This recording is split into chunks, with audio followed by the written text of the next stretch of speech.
Hey folks, just wanted to make some observations and share some stuff with you about COVID. So yesterday, as you could tell, probably I posted a meme, well not a meme, but I posted something about what happened in aged care yesterday, which was fucked. I'd spoken to my mum the day before, and had a good conversation with her, about 10 minutes, and I told her I'd bring her favourite meal the next day, which was yesterday. And her favourite meal for takeout has always been honey chicken and rice. It's her favourite Chinese meal, and she loves it. She always used to love it when I brought it around to her, and she hasn't had it in there for a while. Although prior to March, I remember taking her some takeaway meal of honey chicken.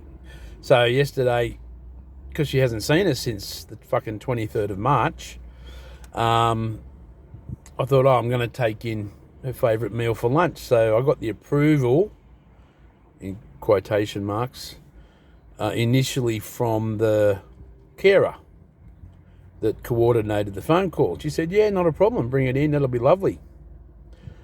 I get a call at 10:30 yesterday morning from the reception at the aged care facility.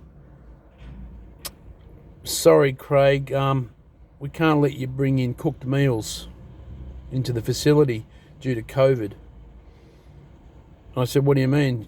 Then the receptionist said, because under the COVID guidelines, any brought in meals, hot meals, cooked meals, are a high food risk or a high risk food. Yes, guys, you heard it correctly. Aged care restrictions have now extended to not only depriving our elderly of fucking meaningful contact with their loved ones, but also not being able to bring them certain things, namely treats. So I just politely said to the lady, okay, no worries. She wasn't the right person to take this up with, so I said thank you and hung up. Anyway, last night I was so fucking angry and so frustrated. I sent in a really, really abrupt and strong email to the aged care director, and just I let her have it. Let her have it diplomatically, And in that email, I actually quoted her what the current CDC guidelines are for about food, COVID-19 around food. And it blows every argument they have about certain foods being high-risk foods out of the water. Okay, the CDC's guidelines are clear on food. There is no risk, or very minimal or none risk of COVID-19 being spread through food. Okay, so if any aged care facilities try and pull this on you guys, some of you might have loved ones in aged care, I'm happy to send you the CDC guidelines, or you can look it up for yourself. But the CDC does have guidelines around food. It's just the usual stuff, normal food sanitation practices should be applied in, food joints. But the irony is, it's so fucking stupid. They have caterers, right, that bring in food from outside all the time. Maybe not cooked food, but they put sandwiches on for their residents. They put special party days on for their residents, special cakes, So look, these aged care facilities are just going so much overreach right now. They are engaging in so much fucking overreach. Now, I don't know whether it's deliberate or whether it's because they're in this state of hyper paranoia. Okay, but it is way overreach, and their time is coming to an end, just as this COVID-19 scamdemic is coming to an end. And boy, oh boy, there'll be a lot of fucking lawsuits, let me tell you. The other thing I wanted to talk about was the mechanic today. So I went to drop my car off to get something looked at, or to book it in, and the mechanic said to me, when do you want to book it in? I told him, and he put it into the computer, and then I said, mate, would you mind just writing that out on a card for me? Just, writing it out in the card, like an appointment card, like you would normally get from a doctor, for example, so I could remember. And he said, he put his hands up. He literally put his hands up, had his mask on, and said, sorry, mate, I can't actually give you anything to remind you. I can't actually write anything out for you and then hand it over. I said, what do you mean? He said, COVID procedures. I said, right.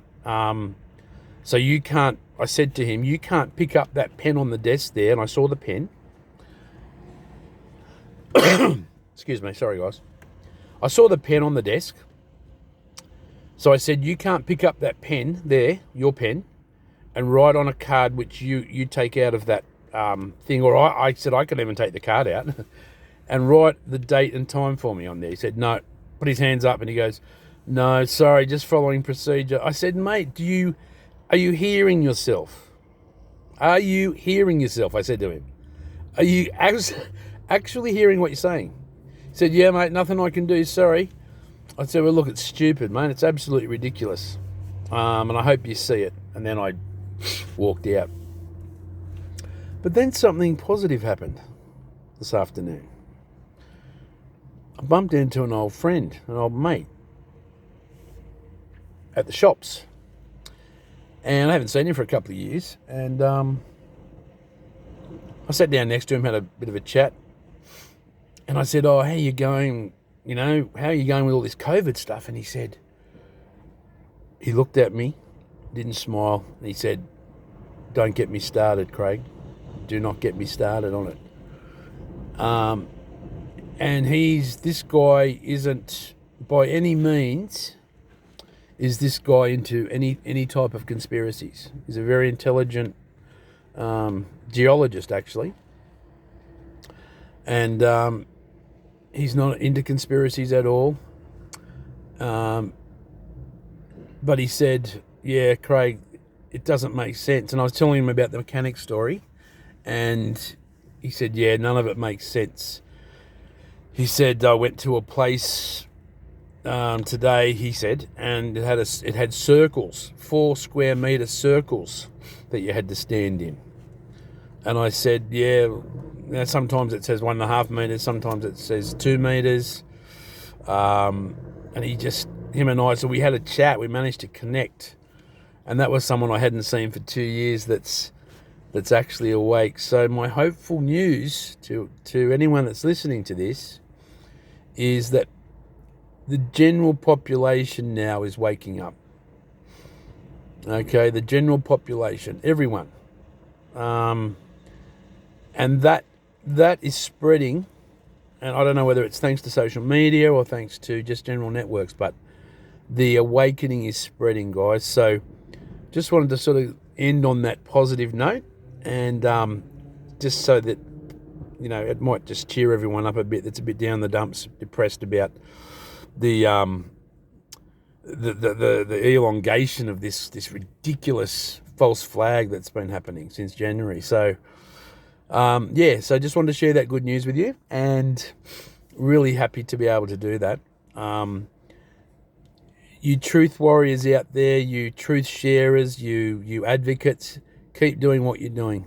I urge you, I encourage you, please, please, please, please, keep sharing the truth, keep sharing the alternative narratives, keep lambasting the mainstream media when you catch them out on a lie.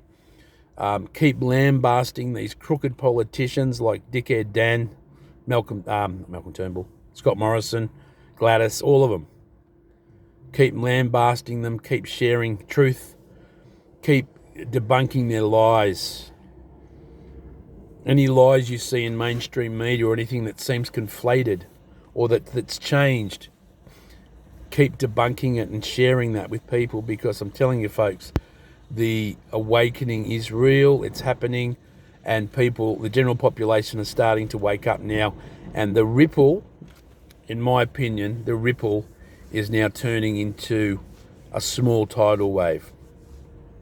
Thanks for listening, guys, and I hope you all have a beautiful day tomorrow. God bless you all, and hopefully we'll see each other on social media.